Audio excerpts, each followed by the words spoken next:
Hello, everybody. Good morning, and welcome back to the latest edition of the Morning Bulletin here on the Blood Red channel. I'm your host, Edward Kay, and joining me this morning is Dave Comerford. And we're going to start by discussing Ben Doak has earned himself a new long-term contract at Liverpool. Obviously, only joined us last summer from Celtic for around £600,000, I think it was.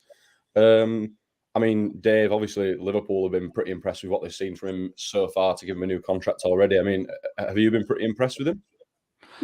Yeah, absolutely. I think he's made more progress within this first year or so, like you say, than probably anyone would have anticipated. I know there was a lot of excitement around him when he first joined, but for someone who I think is still only 17 to be, in my opinion, in line to start really against Lask in the Europa League on Thursday, and not only in that game, but for me, he should be starting all the way through the group stages, and I think he's earned that.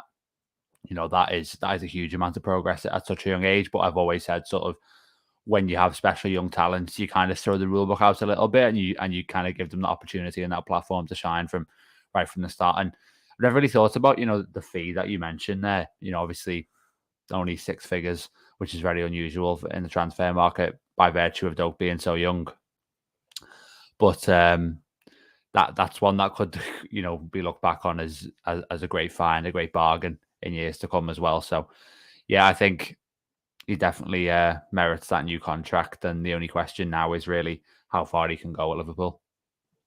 Yeah, obviously you mentioned he's 17. I'm sort of intrigued to know where you think his and Salah's sort of timelines line up. Obviously he's the only other real natural right winger we've got in the squad. Obviously Liverpool, a lot of discussion around Salah replacements this summer with the whole Saudi Pro League fiasco, them coming in for him. We doubt that's over. Maybe they'll be back in for him in the summer. Maybe he will go this summer. So do you think if Salah was to go in that next summer transfer window, do you think Ben Doak, Liverpool might look to him as their Salah replacement, or do you think he'd still be a little bit too young at that point? I think it's a really good question because you can't help but think about Doak in the conversation around Salah kind of replacements, really, because he is the in-house solution to that problem, and it's one where you could sort of save all that money that you'd spend, all that money you receive, sorry, for Salah, probably upwards of 100 million and spend it somewhere else. Like, it's a really exciting thought to have almost your own Bukayo Saka coming through who you can kind of build around. But yeah, the question mark is the timelines, I think. And this is why sort of giving Doak Europa League football this season will be so useful for me, because really you're going to get a test of what he's like up against not the very highest tier of opponents, but certainly, some really good teams. And that will give you a gauge of where he's at. And obviously there's, depending on how long Salah stays, what you need to do is kind of bed Doak in and get a sense of where he is. I think the frustrating thing is maybe if it was a couple more years of Salah after this, or even one more year, then maybe it is a more natural handover. But it's hard to kind of see Doak in a place to take up that baton, next summer, for example, if Salah goes, no matter how good he is. So it's still very early days to be, I suppose, placing him in that conversation. But equally, every time he gets on the pitch, he looks like a player who's got kind of huge potential and won't be sort of too far off being kind of a Premier League starter. I just think, like you say, maybe Liverpool will need almost that player to bridge the gap between the two. But obviously that'll be a challenge in itself, because you don't want to find yourself obstructing the development of Doak by bringing in someone who's maybe going to hold down the position for too long.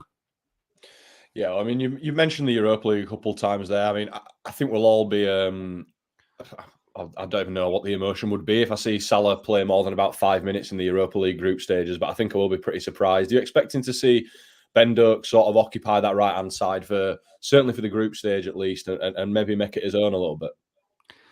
Well, I think it's interesting for sort of tomorrow's game, because, Doak wasn't, I don't think he was in the squad at the weekend for the game against Wolves. So maybe if he was going to start the game, I mean, would he have been in the squad there? It depends kind of what Klopp's plan is. To me, it has always made sense in terms of if there's a youngster really that looks like he's primed to feature in the group stages, it should be Doak. Myself and Matt Addison had a conversation about Salah's role in the Europa League on the Liverpool.com podcast, which went up yesterday. And Matt sort of made the point that Salah will be almost demanding to play. Just, you know, obviously any opportunity to score goals, he'll take it. I think Klopp should try and resist that, but it wouldn't necessarily surprise me if maybe just tomorrow we see Salah for the first 60 minutes and then Ben Doak for the last half hour. That's a possibility. Obviously, there's a couple of other players as well, maybe Jota, maybe Diaz, who could kind of theoretically fill in on the right wing, but maybe it's a case of, you know, if Doak comes on Thursday night and shines, then he gets the next game in the competition. But if it was down to me, and if he is fully fit and ready to go, then I think, do you know what, throw him straight into the team on Thursday night. And unless he kind of looks out of his depth, which I highly doubt he will, keep him in there, certainly for the remainder of the group stage, and then just see what kind of comes after that, after Christmas. Yeah, I agree. I think I'd have him starting tomorrow, but we'll see what Jurgen Klopp goes with against Last tomorrow. We'll move on to discussing Jurgen Klopp now. Obviously, he's under contract with Liverpool until the summer of 2026, but the one story that hasn't really been going away all summer, besides all the transfer stuff, obviously, Jurgen Klopp's been linked quite extensively with the German job. Obviously, those links did intensify after Hansi Flick lost his job after they lost 4-1 to Japan. But he's come out and he's denied it again, you know, saying Liverpool's where his heart is. He's building Liverpool 2.0. I mean, this doesn't really seem to be a story that wants to go away at the minute, David. Are you worried at all about it? I think the reason the story won't go away is because Germany are essentially desperate to appoint Klopp at some stage.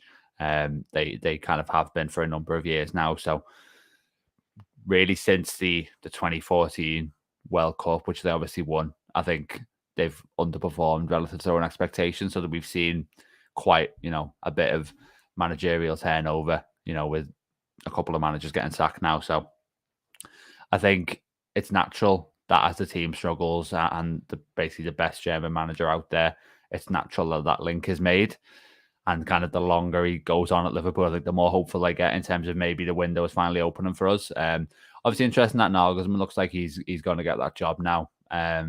For certainly the Euros, because, you know, many would argue is one of the best sort of young coaches in the world. And if he kind of succeeds, I mean, he probably would want to get back into the club game, but that could be maybe a longish term appointment, you'd have to say, if things go well. So I think Liverpool should be a bit reassured by that. I think I could see Klopp taking the Germany job after Liverpool in some capacity, because to me, it seems like he'll want a little bit of a change of pace as well. After kind of relentless schedule with Liverpool, you know, to have kind of only a few kind of match windows throughout the year probably be quite refreshing for him. In terms of being worried from kind of Klopp side of things, I think probably not. As long as he's under contract at Liverpool, I can never see him, you know, up in sticks and leaving the club. I think it would have to be at the end of his deal. And to be honest, I think there's a feeling of kind of mutual loyalty as well, because obviously Liverpool stuck with Klopp in that first period as well, where things were maybe, you know, they had to be patient with them at the start. Obviously they finished 8th in the first season they had them, for example.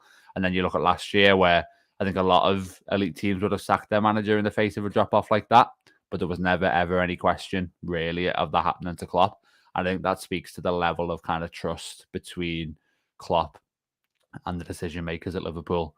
And really, as long as that remains, and I think it will, then I can't see Klopp walking away. I think it would have to be when he's kind of a free agent. Yeah, as you mentioned, it looks like they've got Julian Nagelsmann lined up for that job anyway. So I expect that some of that noise around Jurgen Klopp and that job will probably disappear once he's in. But just looking at Klopp's contract, obviously I mentioned it finishes at the end of summer 2026, I think. Do you think that he will call it time at that point, or do you think there's any chance, I mean, fingers crossed, that we can manage to convince him to stay on with another extension? Well, this is where the whole Liverpool 2.0 thing is quite interesting, really, because really we're looking at it and we're saying he's got 3 seasons left under his current deal. And obviously he's into kind of the third to last one now. So is he going to view that as a complete project when it gets to the end of that period? Maybe, but it's sort of odd to think of a manager kind of talking so much about a new beginning and then leaving, you know, in sort of the medium term afterwards. It kind of sounds like he's got excitement about what this team could look like long term. And I think when Klopp signed a new deal in 2022, one of the things he talked about was his excitement over how the squad had been refreshed. Players like obviously Diaz had come in, for example, Canate, these sort of long-term additions. I think the infrastructure improvements the club had made as well. Obviously, the new training ground, Anfield Road, all that. Like, he felt very excited about the future. Last season probably dulled that down a bit, with obviously how much things collapsed, and it felt like the end of that cycle. But I think he is kind of returned refreshed as much as his team have, and that is the kind of thing that could prompt maybe a reconsideration. I think there's obviously going to be a time where there isn't that another extension, and where Klopp sees it as a natural time to go, and obviously by 2026 he'll have been in the job sort of more than 10 years, and I think it'd be completely understandable to go at that point, as much as a lot of Liverpool fans probably wouldn't want him to, given what he's achieved. So I'm torn, because I think he will potentially have sort of strong sporting reasons to stay, but I think for him, he sees it as kind of a stewardship of the club, and when that kind of natural moment arrives to pass the torch on to somebody else, then he'll take it. Yeah, as you say, it remains to be seen what he does when that contract ends. But if it is leave Liverpool, that is going to be a pretty rough day, I think, on the Blood Red channel. But as you said, now looks a little bit rejuvenated. We had a discussion on the Blood Red podcast a few days ago about how Klopp had sort of got his bounce back a little bit. So hopefully that does convince him to sign another extension for another 5 years halfway through this season, because that'd be a good bit of news. But remains to be seen what he does do. That is all the time we've got this morning on the Morning Bulletin. So, Dave, thanks for joining me, and we'll catch you next time.